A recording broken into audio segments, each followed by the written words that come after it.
Ma'am Claire, kumusta? Pwede mong sabihan yung president natin? Bakit patuloy na imbestigahan ang flood control? Ang flood control, ibalik ang pera.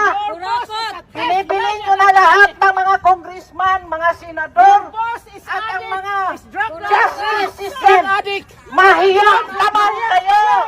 Magnanakaw! Mahiyang kayo sa pera ng bayan. Ayan, si Claire Castro. You shit lady! You are Bring back the money to the coffers of Filipino. Your face is ugly than what you are! Because you are a liar! Ma'am, You are a traitor! singganana, You are a thief! ilungganan ako, singganan po kagwapa sa inyo. Pero tani, ang kwarta sang Pilipino, ibalik nyo. Kaluoy ang mga Pilipino. Ginaubos na ninyo ang kwarta sa flood control. Please.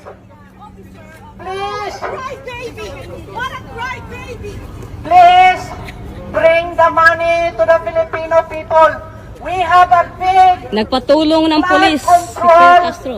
projects come Nagpatulong right now. ng ano, Okay. nagpatulong. Kaluoy ang mga Pilipino. Shame on you, Claire, Naubos anti-Claire. ninyo ang kwarta sa flood control. Shame on you, anti-Claire, anti-Claire.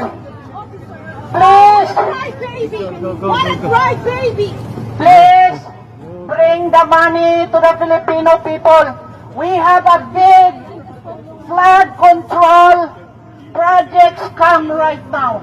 I think we can hear you without that. Okay.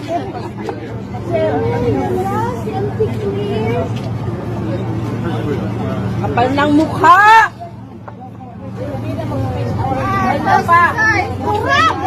You can film all you want, no problem, but they put credit on you guys, just let them do it. You can film them all you want, no problem. We are harmless. We just want to let them know. Feel free to say whatever you want. She lies! She lies! Oh, come on, harassing. Look what you did in the Philippines. No, we are not violent. We're pangit mo! Ang pangit mo! Putang ina mo! Putang ina mo! Putang ina mo! Pangit mo! Putang ina mo! Putang ina mo! Putang ina mo! Putang ina mo! Kamatay ka na sana! Nakita pa ka na! Putang ina mo! Di. Alam niyo po mga kababayan, nung una ko pong nabalitaan yung video na yan, akala ko po hindi ganyang kalala yung ginawa ng mga DDS kay Atty. Claire Castro. Pero nung napanood ko po, sabi ko, pambihira, ganun pala talagang ugali ng mga DDS at sa abroad pa nila ginawa yan, sa ibang bansa, sa Canada. Sa totoo lang po, naawa po ako kay Atty. Claire dahil yung ginagawa nila, pinapahiya nila yung tao. Naawa ako dahil naalala ko kung anong ginawa ng mga DDS kay Mayor Leni Robredo nung Vice President pa si Mayor Leni nung pumunta ito sa Taiwan, if I'm not mistaken, Taiwan or Hong Kong, na nasa loob po siya ng van, tapos yung mga DDS nasa labas, sinisigawan nila si Mayor Leni Robredo. Sa Hong Kong yata yun, or Taiwan, if I'm not mistaken. Kapag nakita ko po yung picture, ipapakita ko po sa inyo yung picture dito, na para bang gusto nilang dumugin si Vice President Leni Robredo noon, na para bang gusto nilang manakit or saktan. And dito, ganun din po yung nakita kong gusto nilang gawin kay Atty. Claire Castro, na para bang kung wala sigurong pulis diyan, sasaktan nila or gagawa sila ng isang bagay na hindi po kaaya-aya or maglalagay kay Atty. Claire Castro sa alanganin. Nakita niyo naman kung paano sigawan, kung paano murahin, ano. Kung wala po yung pulis doon, nakita niyo po na lumalapit yung mga DDS kay Atty. Claire Castro na para bang dudumugin siya. Paano kung walang pulis doon? Baka po nagawa nila kung anong gusto nilang gawin kay Atty. Claire Castro. Kaya nga po nakakaawa din naman kasi sabi ko bakit mag-isa lang siya doon. Yung may kasama siya, ewan ko kung kasama talaga ni Atty. Claire Castro yung lalaking umaakay sa kanya or kasama ng mga DDS na medyo matinong mag-isip, no? Pero kung yung taong yun ay wala din siguro, baka nalapitan na po si Atty. Claire Castro at nasaktan ng mga DDS, in my opinion. Buti na lang naging professional at dinedma na lang ni Atty. Claire Castro yung ginagawang pambabastos, pagsisigaw at pagmumura ng mga DDS na yan sa kanya sa ibang bansa pa. Parang walang mga breeding, walang manners, walang pinag-aralan. Naturingang nasa isang bansa kayo na maunlad, maayos, at alam mo yun, yung hindi balahura ang mga tao, kayo nagpakita kayo ng pagiging balahurang ugali nyo dyan, mga DDS, sa isang opisyal ng gobyerno. Kaya nga po nanumbalik sa akin yung kabastusan nila na ginawa nila kay VP Leni Robredo nung pumunta sa Taiwan or Hong Kong if I'm not mistaken. Ginawa po yan ng mga DDS. Ganyan na ba talagang ugali nyo?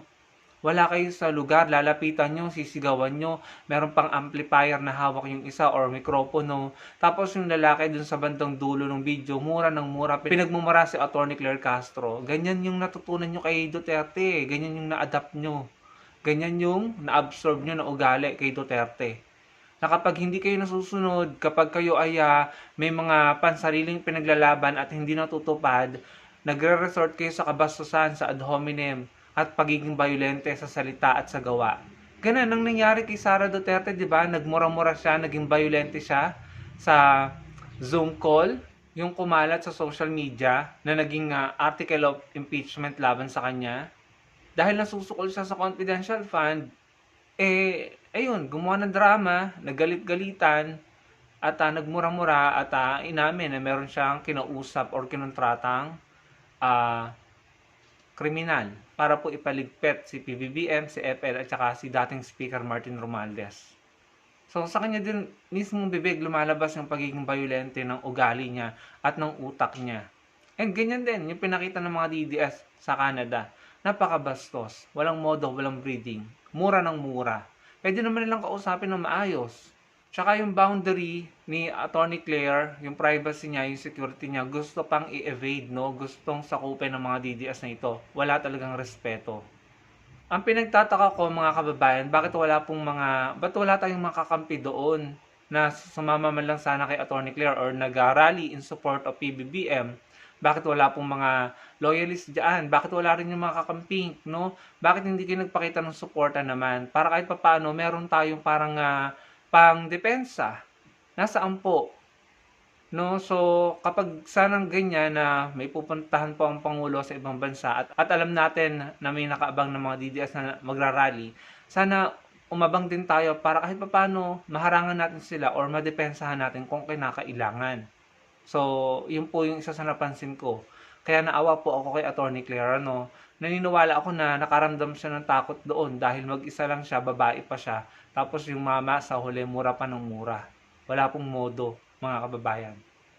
Pero alam nyo, sa kabila ng ginagawa nilang kabastusan at pagiging bayolente, pagpapakita ng kanilang masamang ugali, lagi naman yung kanilang mga poon at mga iniidolong politiko ang nakakarma. Nakakasuhan, nakukulong, at napaparusahan, kumbaga, nakakarma, minamalas, no? So, naniniwala ako, after ng kabastos ginawa nilang ito, meron na naman pong politiko na iniidolo nila at sinasamba nila ang makakarma at mamalasin. Malamang sa Lunes, may makukulong at magsisimula na yung impeachment, no? So, yan yung magiging resulta ng kabastusan nyo, mga DDS. Kayo din naman ang umaani ng kasamaan ng ugali nyo.